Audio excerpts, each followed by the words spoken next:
Basketball. It's time to strap in and get ready.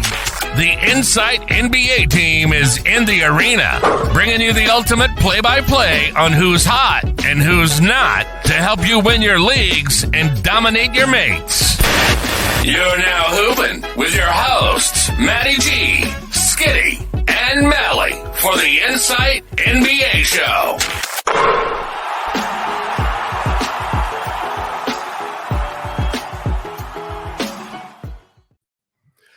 G'day everyone and welcome to a show where Malley and I are going to be absolute assholes to each other. No, gloves are off, Malley. You're 6 and I'm 7. You get first roll of the dice. Yep, we'll be treading on each other's toes the whole way, just how we likes it. Yeah, no, look, this is a bit of a draft we've got going on where we're going to basically try and not snipe each other, but basically, let's be honest, in cash leagues all the time, this is what happens. Off the rip, people are looking to take the guys that you want. You want the guys that they have, vice versa. That's completely fair. And when we draft, sometimes we don't put ourselves, like analysts, we don't put ourselves next to the other ones so much because it allows us more time to talk about our picks. So we can do that. I'll do the ones background, you do the ones after me, whatever. But we just kind of want to give a bit of a real experience, what it's like being in your draft room. So this is pick 6 versus pick 7. You can tell me who you're thinking about taking now because I'm not going to get to take them for your first pick. Who's on your agenda? I've become a little bit nervous about Tyrese Halliburton all of a sudden, who's probably who I would have wanted to take at 6. But yeah, I'm starting to get the heavies about him and his injury. So I'm hoping that he's taken now at 5 because I'm going to find him hard to not take at 6.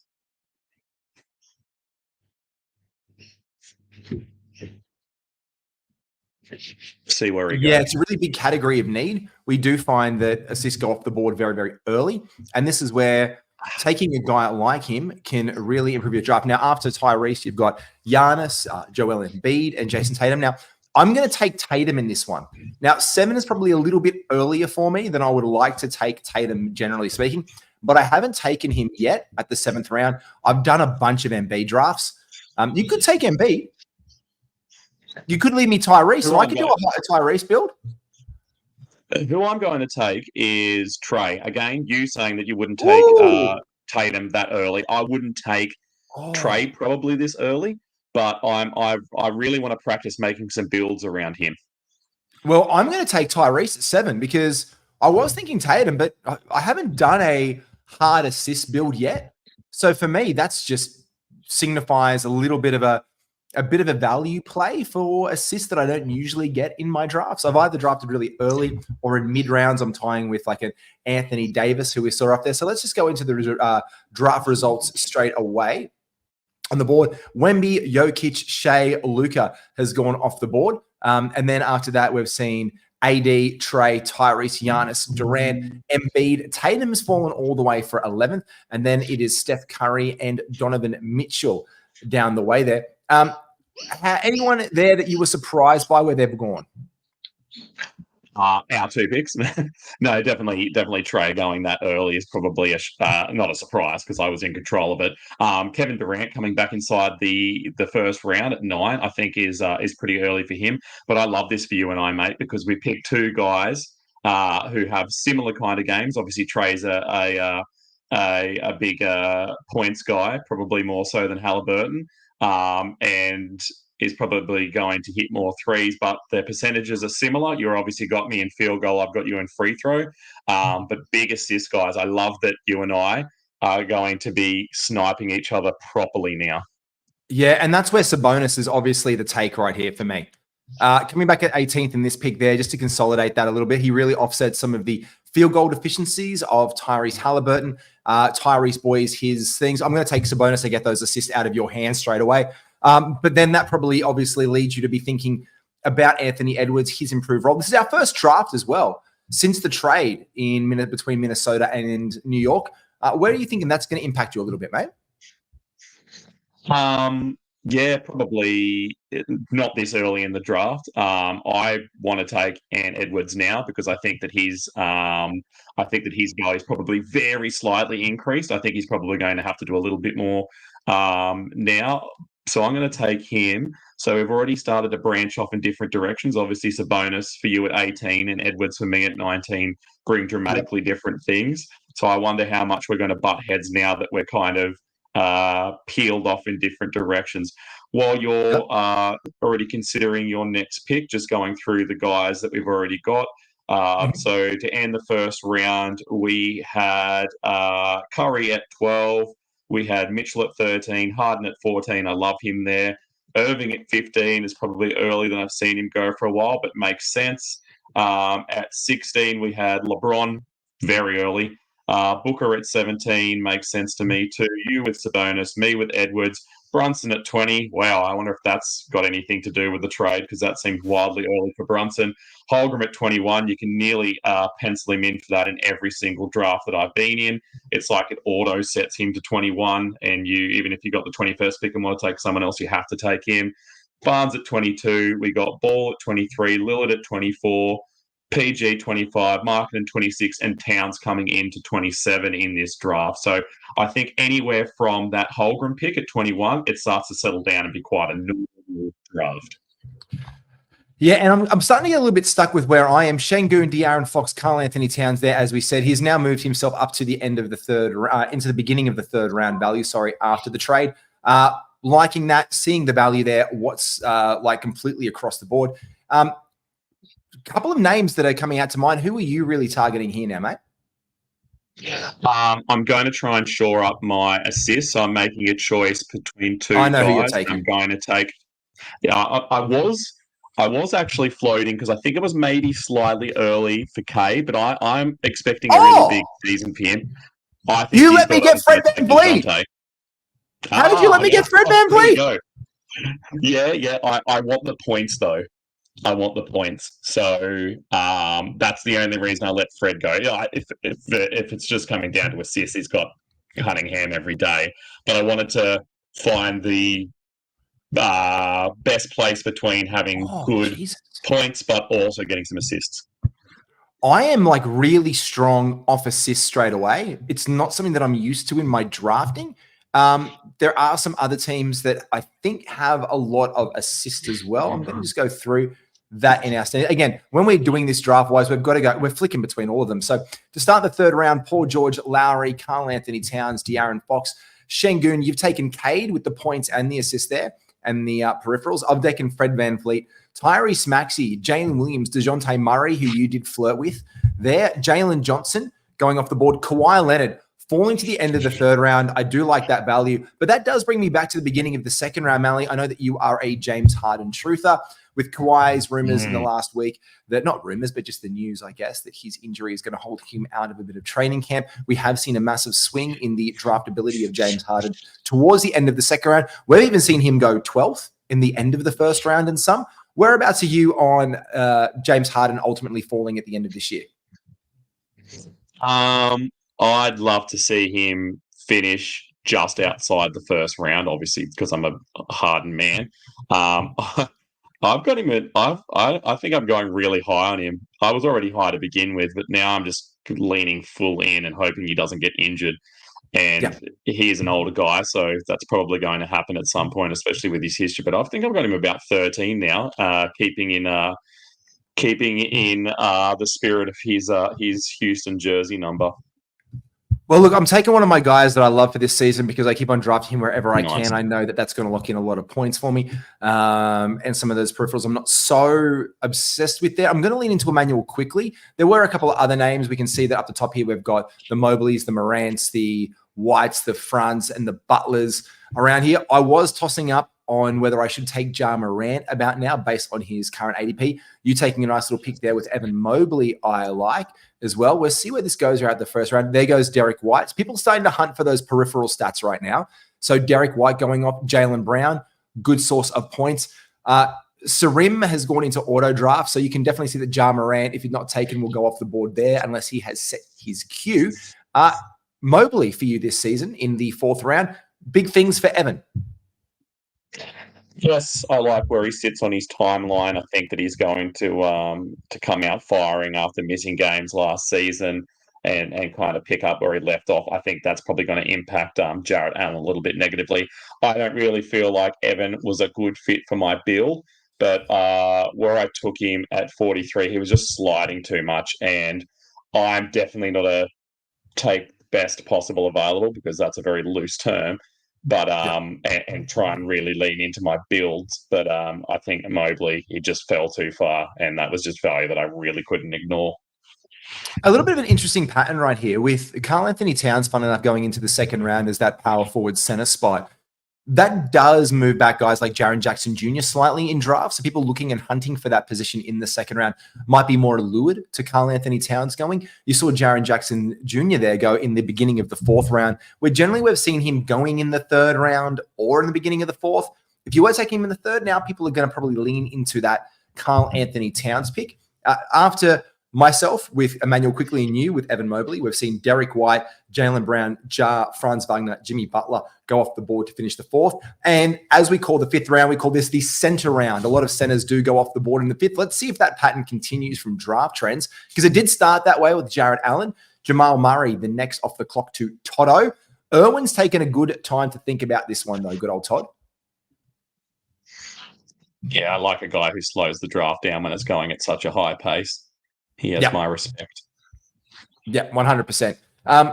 Look, Todd's really thinking about it too. Todd's actually, I like how his team's shored up a little bit. I think he's got, by way of, I just think Todd has really gone and hunted points, threes, rebounds really, really early on, what I've seen from his drafting.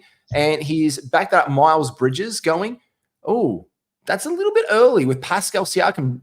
Is that his first misstep of the draft?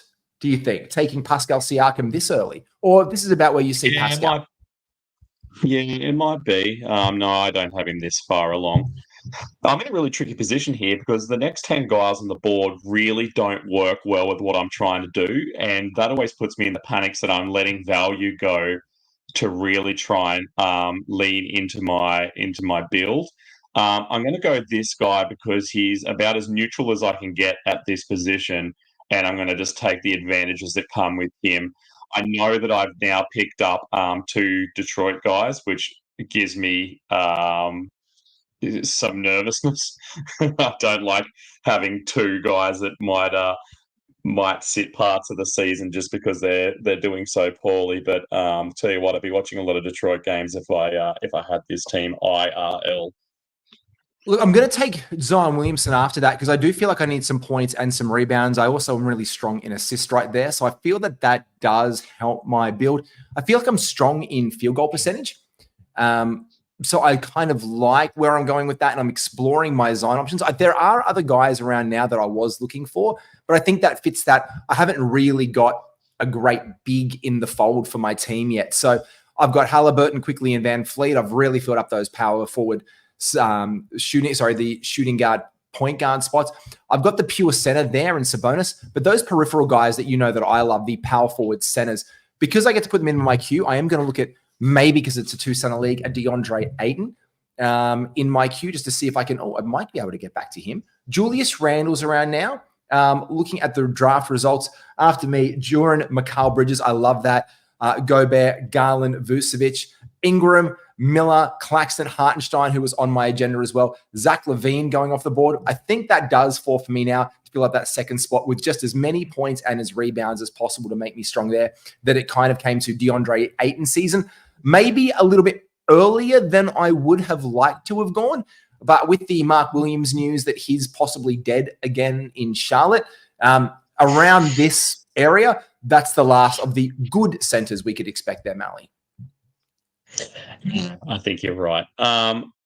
Look, I'm going to go and do it, and I'm going to take Randle here because I feel like I'm trying to prove the point that I made in my last pod with you, that I think that he still has value, and I think that he's not going to fall as far as people think he is. I'm going to put my money where my mouth is here. It was going to be a decision between him or Josh Giddey. Ironically, they kind of do the same sort of thing. Their percentages both suck. They both get assists and rebounds, and don't do anything defensively.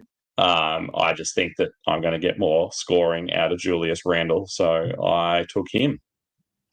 Yeah, that's a fair call. So this round, Ingram Miller, Nick Claxton, Hartenstein, Zach Levine, DeAndre Ayton in the 6th, Julius Randle, Keegan Murray, Michael Porter Jr. Some could argue at 69, that is a little bit early for Hudson. Beal, possibly early for him too from Irwin, but we do see Beal going around the 6th or the 7th round. We did talk about positives and negatives with value for him the other day in one of our shows. We did ask about people to tweet out what they thought, and Beal was down a little bit. Do you think Beal gets to the 70th, or is that a bit of a reach for him?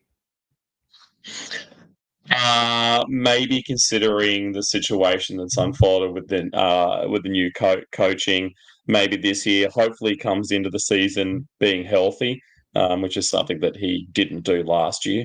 No, I'm all right. I'm not too off with that. So Vassell. What about this Vassell pick? How are you about this Vassell pick with his new injury news coming out there in the 6th round? I mean, taking Vassell, a bit of a question mark to start the season at 71 from Todd. Are you touching him at 70? Before yesterday, that's exactly right where I would have taken him. So maybe Todd hasn't heard the news, or B, doesn't care about the news that he's heard. But 71's where I would have taken him yesterday, and now I have him push. He's still a top 100 guy for me, but he's not in the 70s. Yeah, fair enough. Now, look, this is we're getting into some dangerous game territory. The 7th and 8th rounds, we start to work up towards to finish up the top 100 in the next 2 zones. So this is where the top 100 really does take shape. And old mate Sarim forgot to owe his queue. He's either Yusuf Nurkic. He thought about it for a hot second and put him into his queue there, because I think that's a little bit over where he was. The top names in your queue will be guys like Cam Thomas, Brook Lopez, Clint Capella, Tyler Hero, Giddey, Russell. Now, you did have Josh Giddey. I'm just starring him to bring him to attention, not because I'm going to take him, but you had him on your radar in the last round. Are you, at this point, playing that game where like, oh, can I get Gids? Or are you just happy if he comes to you, or do you have an alternative backup plan right now as Tyler Hero goes off the board? I'd like Cam Thomas. And if he doesn't, then I guess I just take Josh Giddey, because that is who I wanted before, even though I don't like the coupling for the build that I'm making with him and Randall. That seems like, it won't work terribly well. If Mark doesn't go now at the pick before me and take Thomas, I will take Thomas. And if he does, I guess Giddey's my man. What are you going to do a pick after me at 79? Well, I'm a little bit curious. I mean, I think you were feeding that a little bit early on. I'm kind of okay with you taking Thomas. I was hoping for him just by way of points, but I think there are other guys who don't hurt me as much as he hurts me to give me some points and some 3 value around now. So I'm kind of okay with you taking him. I'm probably looking for my small forward, power forward spot, and I am thinking maybe OG Anunoby could come in. So I'm liking the opportunity that he now has in New York. And I'm also thinking of Trey Murphy. These are the guys in those zones. I've got a couple Pelicans. I know that does hurt my fantasy playoffs a little bit. But if I'm looking at the results, like Lopez is off. I've got my center, Jabari Smith Jr. I think that's early for him at 75. Tyler Hero, you do take Cam Thomas. So that does get me in the position now of who do I think I could get now compared to get later on. Now, I think people might start to sniff around OG a little bit more now in the next bunch of picks. So I am going to play the round. The average draft position of Murphy has been down in comparison. So his ADP, if I look down, is just a bit further down. There he is. He's at 94. So I think that he may come back to me. His X rank is 90 around there. So I'm trying just to jam that steals guys, because I think I'm good there, especially with guys like Quickly and Halliburton and Fred VanVleet and Zion. I'm going to try and feed that a little bit. And I also think that OG is going to get quite a bump in points now with Randall out of town, Malley. I agree. We talked on our previous pod that it's always been on his agenda to show off his offensive repertoire a little bit more. And I think the moving on of Randall and the inbound nature of Cat probably gives him that opportunity. You're lucky that we turned around. You're going to be picking before me, because if Trey was still on the board, he would have been for me. But we don't need to worry, because at 86, he is taken away. Oh, Jesus, you fuck. I mean, you lovely person who's just drafted there, Francis, at 86, he's gone. So I'm now a little bit scattered with where to go in my draft. Do I chase some like field goal percentage because I'm kind of weak there? I probably need some points. There's some guys later on that I do. I'm good in field goals. Oh, I really wanted those points. Oh, geez, that does hurt. And I'm thinking on the fly really, really quickly. Middleton's out. Oh, you know what? I'm going to get Simons. Oh, no. Oh, no. The perils of picking a, oh my Lord, sweet giddy aunt, the perils of hosting a draft. I can't undo it as well. Chris Middleton goes into my queue, and now I am, this is what happens when you're hosting a podcast and you don't get to do it. Anthony Simons, I'm going to put in my queue now because I'm going to have to chase those points I was missing out. Jesus, Malley, that hurts a little bit. Oh, I'm nearly going to stuff mine too. There we go. I just got in. I'm going to take Suggs. I'm really just going up against what you are in this. I don't care about the other 10 people in this. I'm just trying to best you as much as I can, and you're picking up guys who can get steals. And now I'm going to have to follow suit a little bit. I think you're going to have me on rebound, so I've completely given up on that. I think it's going to be close between points. I think you might even potentially have me on assists. So at least I'm going to try and make steals a category that I can press you a little bit in. And with Simon's gone, we went from, did he go? Yes, he's gone now. So yeah, he's off the menu for you. But you've got Poole, you've got Jalen Green, you've got guys who do the same thing as him still on the board. So you might be good. Yeah, I was still, the thing is this, when you come to a guy and you really want that particular guy, you really want them in your draft. And again, I didn't load up my queue, so I am just going to not make that same mistake again. I am going to add Poole in there just to, because it comes back. Oh, geez, he's gone out now. Oh, my Lord, my sweet giddy aunt. Let's go Green. I'm going to go Green. I'm going to go Jalen Green. I'm going to go Sexton. Because these guys, but the thing is, I've already loaded up on these point guard players, so I might be looking at someone else who I'm going to pull up. There goes Kuminga, so he goes off the board for me. Maybe I'll look at an RJ Barrett kind of guy around 100. I don't like it, but I'm kind of not getting left with a lot of choices as we slipped into auto draftsville towards the end here. There are other power forward centers, maybe for field goal percentage that I could buy, but I really needed those points, and I just think that hurts me a little bit. Especially because I was a couple picks away from him. But again, that does show that people are starting to creep up their draft boards with guys like Trey Murphy, who's starting to get the attention of others. So you kind of at a point got to just draft it and go for it and get the best dude on board. Agreed.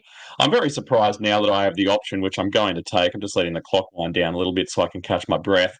But I'm going to take Zubac here because at 102, I think that's awesome value. Like, especially with Kawhi out now, it's just going to be a 1-2 punch. He's either going to be, he's just going to be either scoring on his own right, or he's going to be getting set up by Harden, or he's going to be collecting Harden's misses and trying to put them back. So I think he's going to be very involved at the Clippers. I agree. I have him on my radar around centers around 100, that if they're there and you haven't filled those spots, depending again, if you have a 1 center or 2 center league, guys who are quite dependable to be able to take, that's one guy there who I do like. And I think I actually had Alex Caruso queued up. I'm looking for these other guys now as we come back around the end of this draft. So from those last picks, Middleton, we had Suggs, Simons, Collins, Bogdanovich, Grant, Rozier. Starting off the 9th, it was Kristaps, Jordan Poole, Kuminga, Chris Paul, Herb Jones, Zubac, RJ Barrett, Tyus Caruso, Draymond Green, Okongwu, Naz Reid getting a bump after the trade news going at 108, Portis, Keontae George, who I quite like from Francis there again, Aaron Naismith getting a bit of a bump there. Naismith action has been happening in drafts quite a lot lately, mate. To take him over Jalen Green seems like lunacy. I know that I'm always too big on Jalen Green, but to me that seems insane value. Like, I don't know, to take DeSumo over Green. Am I seeing? Is this right, Jalen Green? I'm going to take Dan Gafford to fill up that power forward center spot. Again, I like my interchangeability between those guys. I do want to work that field goal percentage. Again, I'm hurting for points right now, so I'm kind of clamoring to be more competitive in rebounds, field goal percentage, and blocks. just to buoy that a little bit. I've got some good blocky boys across the way, so I'm not out of that entirely yet. And there are some scorers that I do like at the end and some more rebounders that I can pick up later in my draft. So I'm not all the way in on it yet, but I don't mind that for me. Jalen Green, obviously, I thought you were going to be taking him because you're looking to feed points, but that's going to fill up your roster really quickly with those guys that I see as a bit deficity. Walker Kessler, you're happy they're getting Green and Suggs and Cam Thomas around these positions. Definitely so. Yeah, I see the signs of value all over the place. So, yes, I see that I still need to fill another centre spot because it's gone and put Mobley in my power forward spot. Yep. So that's something I'm going to have to consider. I know I've always got Wendell Carter sitting there right at the end if I need him. He's always my fail-safe, someone I really want to take, but will work in these builds. Oh, I'm back on the clock. Jeez, I'm thinking about 3 picks away, not the pick that I've got currently. I'm going to take your advice. You still be pretty favourable on him, and I hope I'm not stealing him from under you. I'm going to take. Don't take. Oh, you did too. He was in my queue. Well, I'm going to take the counter to that. I had Klay Thompson right there afterwards. For that one, rounding out the draft. Then after that one, we had Dante DiVincenzo, Klay Thompson, Nemhard, Shaden Sharp, Malik Monk, Amen Thompson, Al Horford, Kelly Olynyk going to begin the 12th round. Oh, it's coming back to me very fast. Malley, I don't know who. I kind of got. You know what? There is a guy that I see later down on my list who I have liked a lot, and it probably picks it up here. I'm going to go for Gary Trent. Oh, he just got taken before me. Oh, you know what? Could get the Steely boys. I'm going to pick up DeAnthony Melton. Get a few steals, get some peripherals, get some threes and some points in from that way because my queue has been absolutely decimated. Malley, where does that leave you? Having to pick a center, and I don't like anything that I'm seeing here. The question is, do I take Wendell Carter and just be happy with that, or do I take Zach Edey, which I think I'm going to take because I'm sure if that doesn't go well, I can go and pick up Wendell Carter. No, I can't because he goes one place after me at 140. But yeah, I'm not going to cry crocodile tears if I miss out on a huge bounce back season from Wendell Carter. I've got my last pick ready to go in my mind. What are you going to do with your final pickup? Because you're before I am going to take the absolute best on board as possible to try and get myself some extra points. You can see the rankings here, putting Jaquez and Allen in there. There's no really. I'm probably looking at points and threes, to be honest, and a guy who I don't like it. I don't like guys like Andrew Wiggins around here. I might like some upsidey guys. There is one of my old favorite horses, PJ Washington, around. So I'm probably just going to go in and probably get a PJ Washington into my list. If anything else, top value wise guys, I can probably see a little bit of probably one of my upside guys like Taylor Hendricks or a Dyson Daniels for steals around here, or a PJ Washington. I'm probably just going to go Hendricks because he's on the board last and I do like what he can do. And I like the upside from there. And if it doesn't pan out, I can get that. So I am kind of happy with that team at the end of the day and where it shakes out. Let's go and have a look at your team right here and get off with yours and where you feel happy with you at the end of the day. Malley, as Francis deliberates, because he doesn't want to lose this draft. And there's only one guy after him. So Francis is knee deep in Draftsville with this one right here. Let's see where we go with his last one. And Malley, take us through now that is all wrapped. Take us through your team here, mate. I thought it was a bit of a dog's breakfast in parts, but now I'm looking back upon it. I'm actually I'm not too bad off. So the overall standings, which I take with a grain of salt because I don't think they have much of a predictive lens. It's put my free throw percentage just over 800, which I was hoping to get a little higher. But then I guess the offset of that is that my field goal percentage at 469 is actually a lot stronger than what I thought it was going to be. I'm still going to lose that, it looks like, every week if these standings are anything to go by. My three-pointers are impressive. No one besides two guys are going to really probably come anywhere close to me there. My points are nice and high. Rebounds for a team where I pick three guards to start with is commendable, but it's not going to be one of my strong suits. My assists are a little disappointing, actually. I thought they would be stronger too. Steals look pretty good. Blocks I wasn't going for, which actually at 680 is not too bad. So I've got I think I've put the cart before the horse here. But anyway, I've got Trae Young as my point guard and number one pick. Picked him earlier than what I probably needed to, but you've kind of got to take your guy in the first round. You don't get another shot at them. I've got Edwards in my shooting guard position as my second pick. I thought he was dropping a lot, and so I went with him. I've got Cade Cunningham, who I took early, and probably should have done what you did and taken Fred VanVleet, but I'm all right with that. Tobias Harris, because there was nothing else of value around at that spot, so I just tried to take a neutral dude. I think there's probably a bit of a lesson in that. To be fair, he was in my sights around there as well. I like that for Tobias. So I think that was great to get those points early, and that's where I'd like, well, I'm going to have to take some hit on my free throw percentage and stuff early on there with Zion, but I do get those assists that I was trying to feed as well. I don't like having back-to-back Detroit guys, especially the two leads on their team outside of Duran, I guess. Mobley, only because he was falling, doesn't make sense to my team, but also doesn't hinder me. His free throw percentage isn't too bad. I don't need his blocks, but his rebounds will be nice, and I'm expecting a big season from him. Randall to prove a point.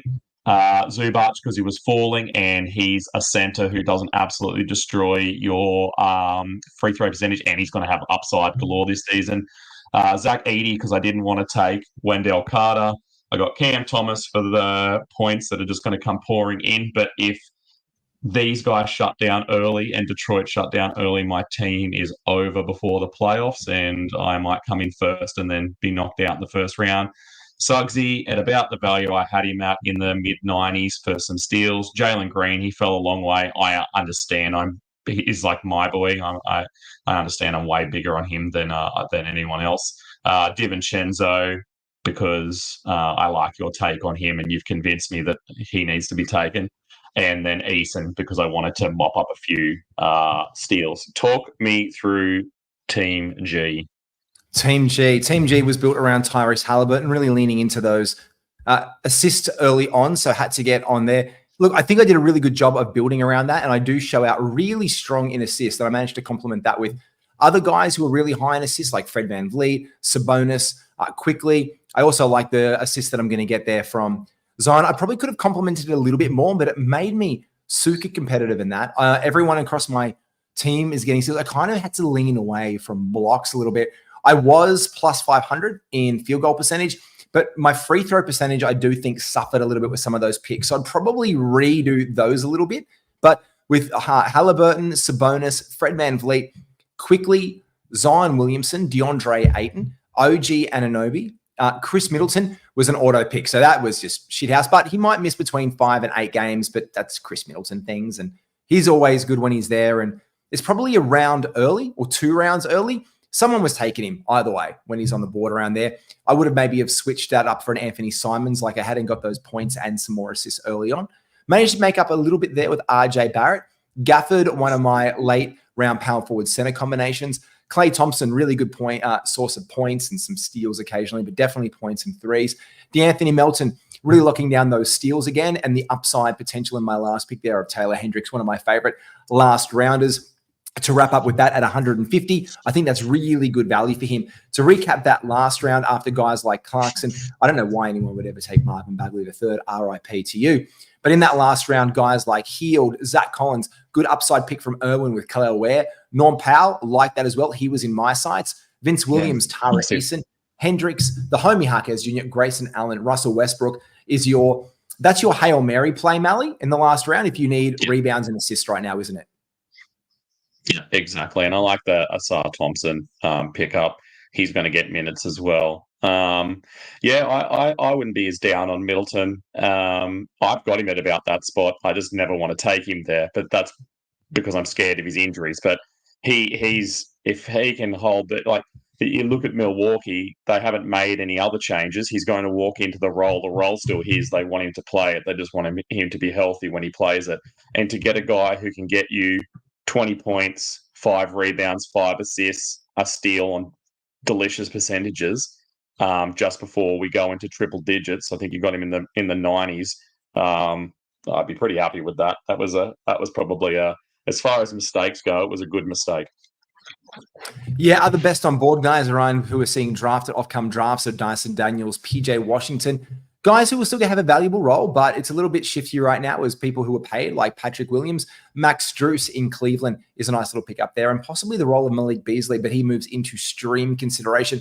We have seen Kelly Oubre being taken as another bit of a pick up late, but all in all, very happy with how the results of the team ran out. Come 6, come 7. If you're going head-to-head in your leagues, make sure you check that one out. And also, if you're wondering where these guys are going, make sure you check out our big draft board. The big draft board is available now on our Patreon. Make sure you get onto that one. The link is below.